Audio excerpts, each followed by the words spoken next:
Before we start the video, just a quick heads up.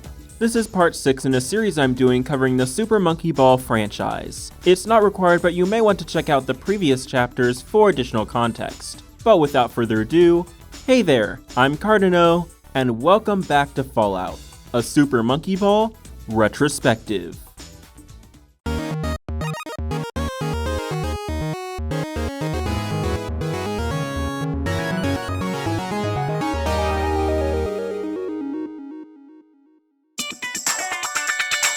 If you were to ask someone how many games were released in the first era of Monkey Ball, they'd probably tell you just about the main lineup, about 6 in total.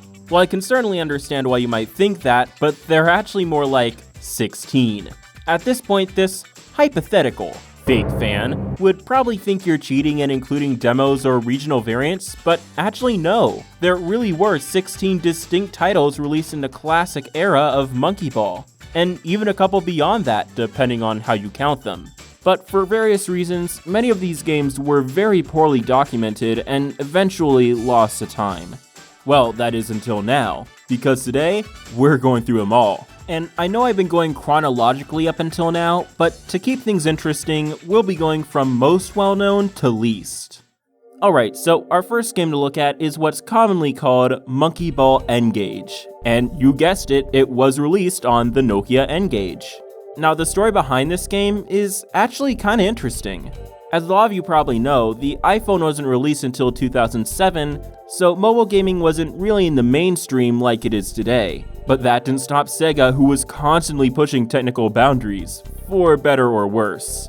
And perhaps the best known game like this in the series is Super Monkey Ball for the N-gage. And I'm sure when I mentioned obscure games, some of you probably already knew this was going to be on the table. Now, I'm sure you're all shocked to hear this, but I did not invest in N-gage, so I can't legally play this game. So I'll have to phone in some help from my friend, Goober13. Take it away. A common misconception about Monkey Ball for the N-gage is that it's the same game as Super Monkey Ball Jr., except on a much worse, much more obscure platform. Even the series' official Wikipedia article had the two listed as the same game until 2018. And while the two most definitely bear some commonalities, it doesn't take long to see that Monkey Ball on the N-gage is most certainly its own separate entity. Whether that's for better or for worse, you can be the judge.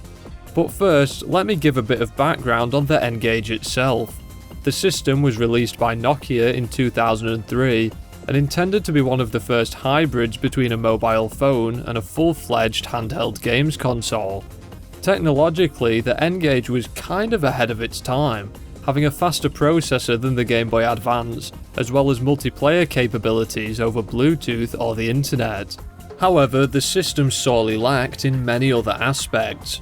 These flaws, combined with a vastly limited game library and launch price of $300 saw the N-gage fail catastrophically at its intended purpose of rivaling the Game Boy Advance. Super Monkey Ball was released in October of 2003 as one of 7 launch titles for the system. While both this game and Junior are ports of the original game for the GameCube, SMB for N-gage appears to have actually been developed by SEGA under the supervision of AV, whereas Junior's development was led by the somewhat mysterious company Realism. The game has a rather unusual 50 flaws total, 10 beginner, 15 advanced, 20 expert, and of course 5 unlockable master flaws. I'm not entirely sure how they're actually unlocked. The difficulty kind of just appeared in my game one day, and I'm really not sure what I did to make that happen. Anyway, despite the limited number of flaws, SMB for N-gage was considerably adventurous with which SMB1 flaws were chosen to be included. I was honestly really impressed to see scaled down versions of Metamorphosis, Springmaster and Deluma that weren't just an impossible to play laggy mess. Every flaw in the game bears at least some semblance to an SMB1 counterpart, with the only real exception that I can confidently say is an entirely original flaw being Expert 16. If this thing is supposed to be an SMB1 flaw, it's so far removed that it's completely unrecognisable. The peculiar number of floors in each difficulty did lead to some oddities, such as Advanced 8 and Expert 7 being bonus floors. But what was really strange was a complete desync between backgrounds and level themes throughout the game. The entire of Beginner is fine, every level is in its respective world, as are the first 4 advanced floors. But then, A5 is a sky floor in the bonus theme, A8 is a bonus floor in the sky theme, A9 is a diner floor in the sky theme, A10 is a diner floor in the bonus theme, A12 is an underwater floor in the diner theme, then out of nowhere there's one desert floor in the whole difficulty, which is in the diner theme, followed by 2 more underwater floors also in the diner theme. I mean, what an absolute catastrophe! But if you lay it out at a table, it's obvious to see there were supposed to be 4 different worlds in Advanced, with bonus floors as levels 5 and 10. Somehow this didn't work out for whatever reason. The random desert floor is presumably supposed to be A26 from SMB1, which is in the underwater theme. However, there's a slightly altered version of the floor in Expert that actually is in the desert theme. I'm not sure what the cause for confusion here was, but I think it's marvellous. And if you were curious, Expert is absolutely no better. It has a desert floor in the bonus theme, a bonus floor in the desert theme, Arctic floors in the desert. None of it makes any sense. Even the credits game is a jungle theme in the diner. The master difficulty is comprised of 3 extra floors from the original game and 2 master floors, with all of these being in the Arctic theme. As for the music choice, bonus floors will have the bonus music, but besides that, literally every other floor in the game will have jungle music, regardless of how it's textured or what world it's in. This became very boring very quickly, but thankfully you can actually go ahead and disable the music independently of the sound effects in the game settings. Graphically, I think SMB for N-gage is at the very least on par with Junior, and even exceeds it in some aspects, sporting the same pseudo 3D visuals. The floors themselves are all very low poly, having angular turns rather than smooth curves, though this should be expected given the hardware it's running on. The game's manual details what it describes as 8-way navigation, in other words meaning you have to play with a D-pad. The N-gage's D-pad is far from ideal and probably one of the worst things I've ever tried to play any Monkey Ball game on. I know Kardino would disagree with me on this, but I personally find the GBASP's D-pad perfectly fine for playing Monkey Ball with. But the N-gage's D-pad is just completely awful by comparison. You can make use of the 5 and 7 keys to tilt the floor more or less per D-pad input respectively, which does help a lot when trying to navigate through thin parts of floors, but still just feels terrible. I think that the control was actually the biggest hindrance to my enjoyment of this game. Very frequently it felt like the difficulty of a floor came from the horrible controls rather than an obstacle on the floor itself, and while I typically don't like blaming the controller, I feel like I should be allowed to make an exception when trying to play a Monkey Ball game on a smartphone from 2003. I have serious questions for whoever put easy to use controls on the back of the box. It also felt like the biggest obstacle on a few floors was an abhorrent frame rate. While it was fine for the most part, it was especially bad on A9, and E12 just felt like a complete mess of slowdown and terrible collision. The physics were very floaty, and paired with the questionable collision detection, you could get up to some really weird, broken seeming antics. For example, I could quite easily just fly over pretty much the entirety of Beginner 10 and hop right over the barricade on Advanced 12. The antics weren't always necessarily favourable though. On E15, which by the way is a bonus floor with 6 bananas total, I hit into nothing, then was sent backwards up the entire ramp without pressing anything. And on M5 I found it easier to climb up 3 whole blocks than to roll over a tiny bump to get to the goal. SMB for N-gage does have an arguably better minigame selection than Junior, with Monkey Race, Monkey Fight, and fan favourite Monkey Target. I didn't like any of them. They all controlled terribly and frankly weren't any fun to play.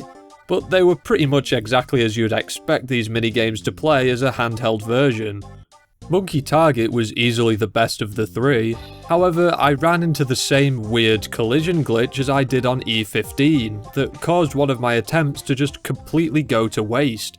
Anyway, all the minigames also have the Jungle Island music play throughout, meaning there are 3 total songs in this game: the main menu theme, the bonus theme, and the jungle theme. In summary, this might be surprising to hear given all that I've just said, but I actually quite like this game. I don't think it's uncommon for people to, in a weird way, enjoy games that they know are inherently bad, and that's pretty much exactly how I feel about SMB for N-gage. There's just some charm about it that won me over, and I genuinely see myself coming back to it and enjoying the game in a weirdly masochistic way from time to time. So, on that note, there was Super Monkey Ball for the Nokia N-gage. Thanks, Goober. Okay, so like I said, some of you probably already knew about N-gage. It's obscure, but it's not so rare that you probably haven't at least heard of it. So now, let's go one level deeper. Next up, we have the Monkey Ball Flash games. There are actually 4 of these, so for the sake of continuity, we'll be saving the last one for later. The first game is Super Monkey Ball Mini. It was basically meant as a demo to showcase the original GameCube game, and was even uploaded a couple weeks before it was released. It features 10 different floors, with each one getting progressively harder. You control this game with a mouse cursor, and like the first game, try to reach the goal as fast as possible by tilting the stage. The farther in a direction it goes, the more the stage will tilt. Say what you will about this game, but it's certainly simple to understand. But even still, it was made in Flash, and it shows. Flat backgrounds, each stage pretty much being just a texture, it was clearly made as a side project. But for what it's worth, it's not bad. Fun fact, the game was mostly only programmed by a single guy, and there's even an interview with him which can be read thanks to the Wayback Machine. So far as replicating the original goes, I gotta say that the controls here are just way too sensitive for me. I don't know if this was a deliberate choice, but it seems really hard to slow down or make sharp turns. But hey, one cool thing is you can try the stages in whatever order you'd like. I seriously wonder if anyone's done these stages all the way through without dying. Anyway, there's nothing much else to this game, it's mini in every sense of the word. But if that isn't your speed, might I recommend Monkey Ball 2 Mini. This takes a different approach to the original in that it replicates some mini games and uses a keyboard. Like the first one, this game was a free demo for the GameCube sequel, and I mean, yeah, it's pretty good at doing that. It seems that SEGA pitched the sequel as more of a party game as opposed to an arcade-style challenge, so I certainly get why they went for the mini games here. We've got Monkey Baseball, Target, and Bowling. Target is basically exactly what you'd expect from a 3D Flash demo, low render distance and all. But I'd be lying if I said it wasn't fun. Trying to collect as many bananas on your way to the goal as you can keeps things interesting until you land. Bowling is pretty similar to the version in Junior, all that really changes is the background. Baseball, however, is a bit different. Here you'll just be trying to score as many home runs as possible. There aren't any fielders or anything, so it's pretty much just a timing challenge, but for what it's worth, it's not bad. Other than the fact that it doesn't know what a foul is. Honestly, I appreciate this pack more than the other one since it's essentially a demake of SMB2 rather than an adaptation. Now, these two are the better known ones, but there's actually a third promo game, this one advertising the adventure game that would release in 2006. But instead of taking the mini idea, the game focused on dancing? Welcome to Super Monkey Disco Ball, a game most similar to the recent hit Friday Night Funkin', a reference that will totally not date this video. Too bad. Basically, your goal is to hit the correct arrows on the keyboard as they slide across the screen. At certain points, certain combinations will appear, and hitting them all gives you a point bonus. These combinations are called chants, and actually hint at a gimmick used in the upcoming game. So, is it a good demo?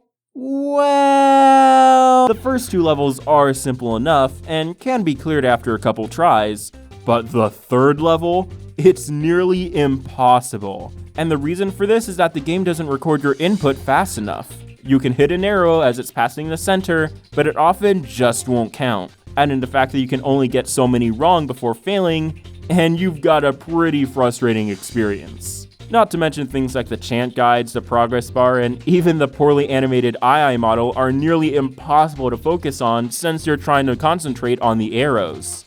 And just to top it all off, some of the chants aren't even correct. Really, the only good thing about this game is the pure meme potential of these AiAi renders. Seriously, what's up with that thing? So anyway, those are the 3 Monkey Ball Flash games released around this time period. Nothing too fancy, obviously, but still neat pieces of internet history. But now, let's head into our second collaboration for this chapter as we take a look at the last game on the surface of this iceberg, SEGA Superstars. And this is the only one where I'm sort of cheating here because it wasn't sold individually, but as part of a game collection for the PS2's iToy, which again, I don't have. Well, at least I know someone who does. Please welcome back, Pixel Pursuit. Hello there, I'm Pixel Pursuit and I'm back once again to talk about one of the weirder games in the Super Monkey Ball series. In fact, it's so weird that it's technically not even a part of the series, but it features a Super Monkey Ball related minigame, so that technically counts, right? Let's talk about SEGA Superstars for the PS2. This is definitely what you would call an oddball entry in the Super Monkey Ball series, not only being locked to the PS2 as a minigame within SEGA Superstars, a minigame compilation for the PS2 featuring a ton of SEGA characters, but on top of that it's also a motion-controlled minigame which utilises the PS2 iToy. This thing was basically just a standard webcam, but it was compatible with the PS2 and used in a few party games, such as iToy Play and iToy Play 2? Yeah, this thing was never really heavily supported by Sony, and by today's standards, it's extremely primitive, featuring a terrible image resolution, and basically just being a forgotten novelty from the past. This Super Monkey Ball minigame is actually pretty great in concept, with you moving your left and right hands up and down in order to tilt the stage at different angles, change directions, and it also enables you to move at different speeds too, with this minigame being the first use of motion controls that the series had ever implemented. There's a good amount of attention to detail here too, with music and level themes returning from the main series games, unlockable borders to use as backgrounds for the pictures that you take when you get a high score, an actual high score leaderboard which incentivizes replayability, different difficulties to unlock and play through. I mean, the only huge thing missing is the different playable characters, with you being locked to playing as AiAi. But you just know that there's going to be some sort of catch, and here it is, the controls suck. Yeah, despite the controls being a good idea on paper, I feel like this concept was executed a console generation too early and could have actually been pretty great with the Xbox 360's Kinect. But with the PS2's iToy, it's just not accurate enough to play such a precision-based game like this. Pretty much every single time I fell off of the stage in this game, it was due to the camera not picking up one of my arms moving, and it's annoying because when it actually works, it genuinely feels pretty fluid and natural. The issue is that about 20% of the time, it doesn't work, resulting in a total loss of control. It makes this game a really irritating experience to go through, and it's a shame because I actually like the level designs here. There's nothing crazy, but we have winding paths, half pipes to speed through, ramps to jump over.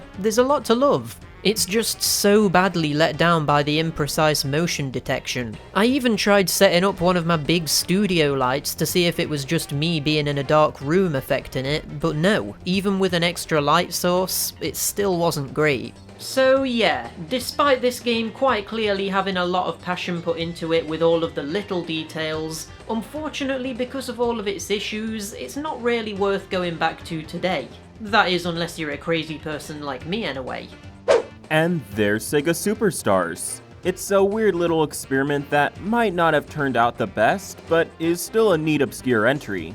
But what if I told you that this isn't even the most obscure physical game out there? Actually, hold on a minute because I've got one more game to show you all today. A game that is arguably one of the most legendary ever made. This thing here is Super Monkey Ball Banana Catch, a McDonald's toy given away in around 2004 to anyone buying a Happy Meal. This thing was part of a collaboration McDonald's were doing with SEGA at the time, and this line of Happy Meal freebies mostly consisted of Sonic toys, apart from this one example which was themed around Super Monkey Ball. I think that speaks volumes of just how popular the Monkey Ball series was back then. I mean, out of every single IP that SEGA owns, the only two that were a part of this McDonald's line were Sonic and Monkey Ball. That's gotta say something about just how big this was. All things considered, this thing is actually pretty great for what it is. Sure, the paintwork on the outer shell isn't amazing, but at least there's a few details here, and it even features AiAi, Mimi, and Baby too. It makes for a nice little display piece, and it has a permanent residence in my Super Monkey Ball shrine. But I know what you're all thinking. We're not here to talk about how to display this thing on a shelf. We're here to talk about how it plays.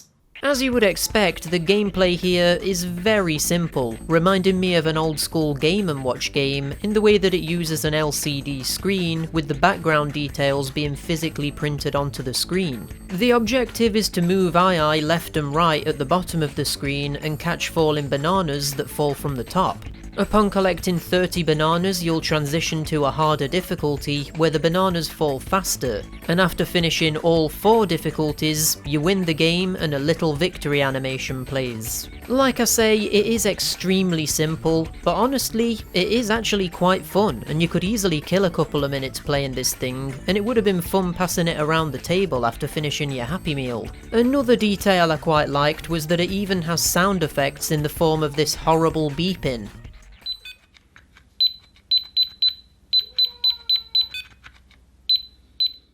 It's extremely obnoxious and there's no way of turning the volume down, but I think this adds to the charm of it, to be honest. Don't get me wrong, I don't think you should be rushing out onto the streets to get your hands on one of these, but it is a nice little collectible if you're a die-hard fan of the series. Plus, the fact it was initially free with a Happy Meal makes it difficult to complain about it too much. Thanks again, Pixel.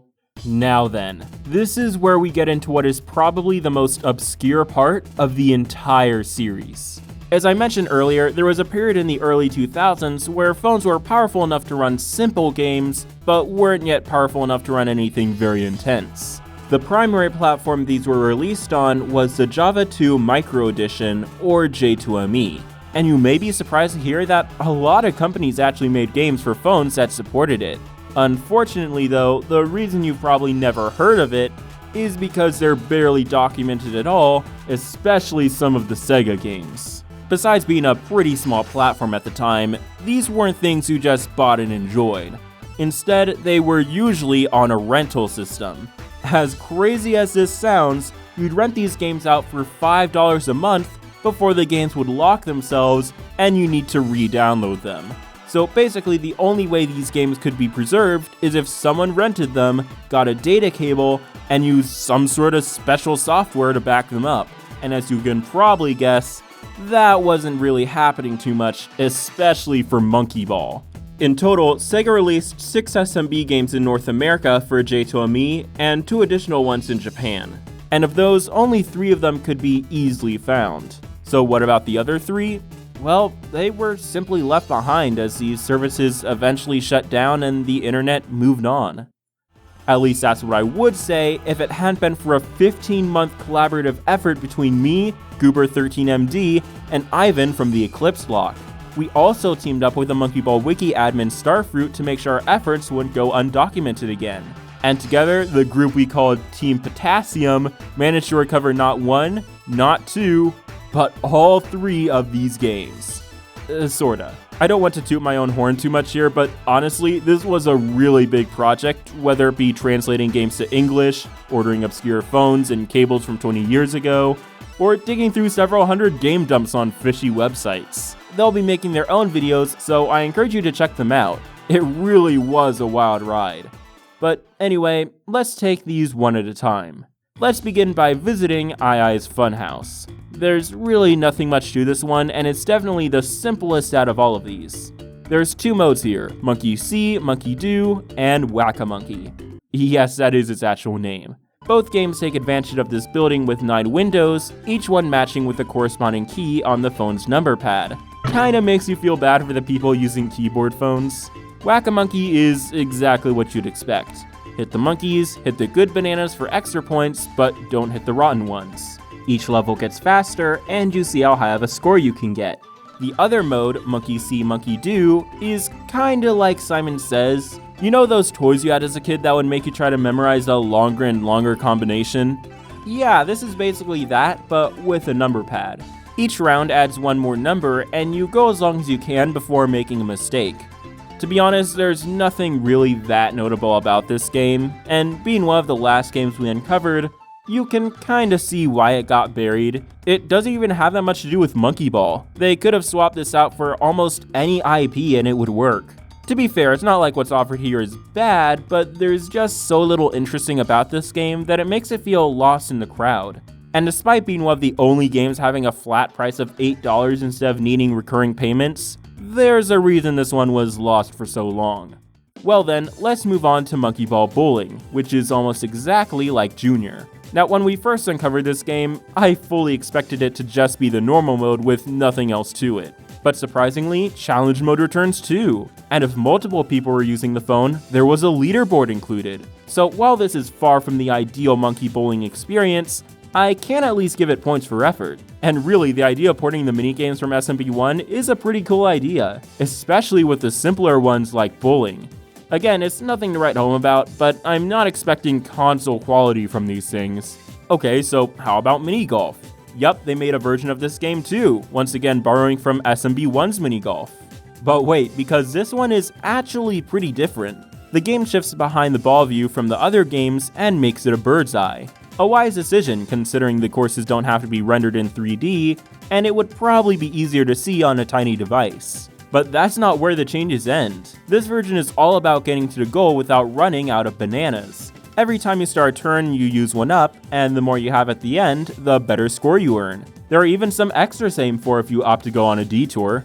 Now, even then, you'd think these courses wouldn't have much to them. But again, I was surprised. Not only do courses have interesting layouts with the inclusion of slopes, but you've even got gimmicks like dash pads and teleporters. And it comes with 18 stages for you to give a try on. Not a mind-blowing number, I know, but remember, this was supposed to be a game you played while waiting in the fast food line, so I'm not exactly holding the bar too high here. Honestly, out of all the games so far, this one is the best. It arguably is a better experience than Junior by trying to make a new experience rather than replicating the old one, and this would be something that could work if it were remade for modern phones even.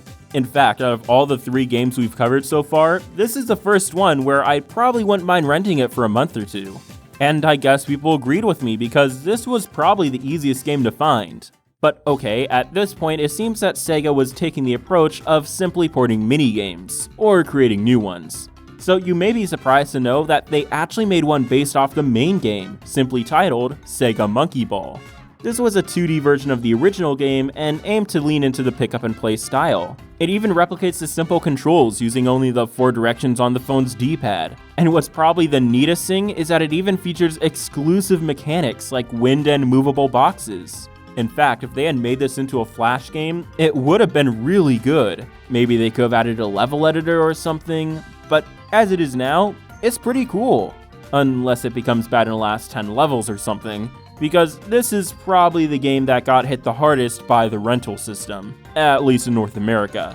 Not only was this game only offered for rent, but it was also the very first J2Me game SEGA ever made. So while I applaud this game for breaking new ground, it's no surprise that this was absolutely the rarest one of all to track down. In fact, nobody has been able to find the full game.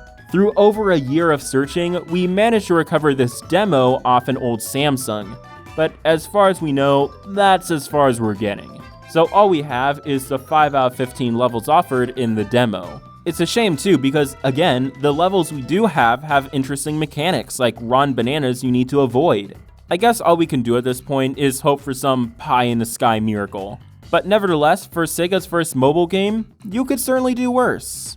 But speaking of lost content, let's take a look at one game which, unfortunately, has almost certainly been lost to time. Not only was this game almost completely undocumented, save for a single article, but it wasn't even available outside Japan. Simply titled Super Monkey Ball Mobile, the game was released for iMode devices, where it stayed exclusive.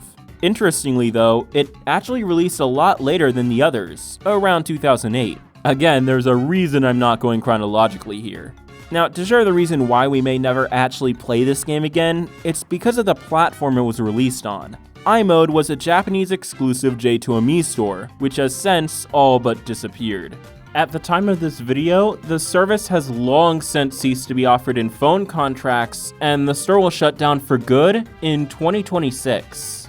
As if that wasn't bad enough, the service often streamed games instead of simply downloading them, and those that it did download were encrypted, meaning dumping a playable version of the game is currently impossible. There was never any footage of this game to be found either. That is until we just so managed to meet the right people at the right time. Thanks to an anonymous Japanese preservationist, we now have a single recorded video of this game. So what was it like? Well, to put it simply, it was a port of Touch and Roll, but simply ported to a single screen device. Obviously, touchscreens weren't as much of a thing then, so as far as we know, that feature was also dropped. Plus, the minigames are nowhere to be seen. But before you write this off as a cut-down port, there are two things they added which arguably makes the main game even better than the DS original.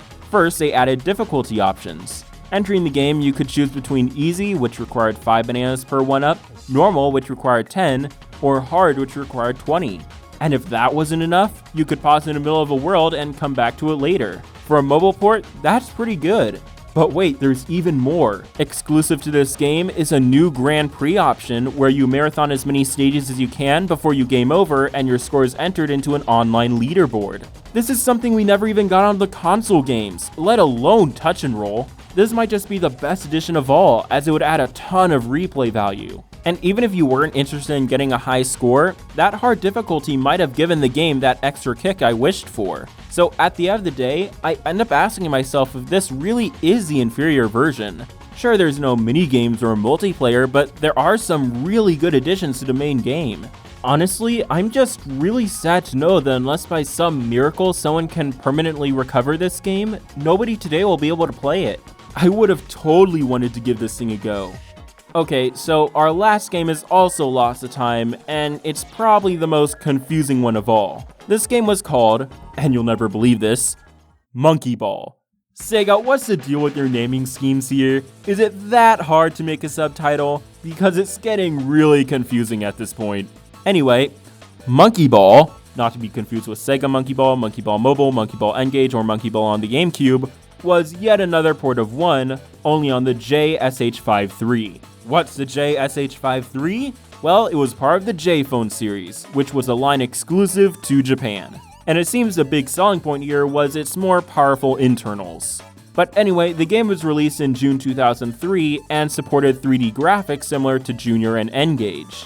Now, even though this seemingly never made it overseas, it was reported on by IGN, who named it Monkey Ball 3D, which, as some of you probably know, is a name that would be taken by another game. So in the end, our group ended up calling it Monkey Ball J-Phone.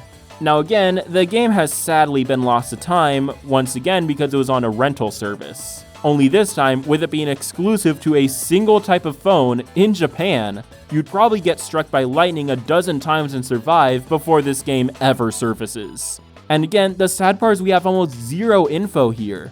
Was it released in the US? Seemingly not, but then why does IGN have it? Was the game just a port of N-gage, or did it have exclusive content? There's no video recording of it either, just a handful of screenshots. As much as I hate to admit it, this is another game where we had to throw in the towel. It's a shame, but at least it makes for an interesting footnote in our search. Now, before we wrap up this highlight reel, you may have noticed we haven't covered 3 of the games released for Flash and J2ME. Those 3 games are Tip and Tilt 1 and 2 and Banana Bliss Mini. And that's because they don't really fit into the classic era and were actually released in a few years after. So we'll actually be covering those a bit later. But I just want to make note of that since they were also part of Team Potassium's project. In the end, it's kind of funny to see how much Sega supported the franchise. I mean, these monkeys were getting almost as much attention as Sonic, and while the series never blew up the way they probably hoped it would, we at least have some very interesting pieces of video game history. But as it is now, these are the forgotten games of the classic SMB era. They might not have been as big as the main ones, and are probably not even worth playing anymore, but they're still a fascinating part of SMB history. But before you go, I'd just like to thank everyone who helped me make this video possible. Thanks to Pixel for his contribution, the folks at Coffee Break for their help, and a huge thanks to my friends who helped me recover these games. Again, they'll be making their own videos, and I'll link a playlist so you can check them out. And if you want to see these games in more detail, I've uploaded full playthroughs of them on my DX channel, including OSTs of Tipinto 1 and 2. Finally, if by chance you have any more info on the Lost J2ME games, please feel free to reach out. We'd greatly appreciate it. But with that, we can truly say that we have finally completed the classic era of Monkey Ball games. Next up, let's take a look at that weird adventure game SEGA was talking about. Until next time, thanks for watching, and I'll see you in the next video.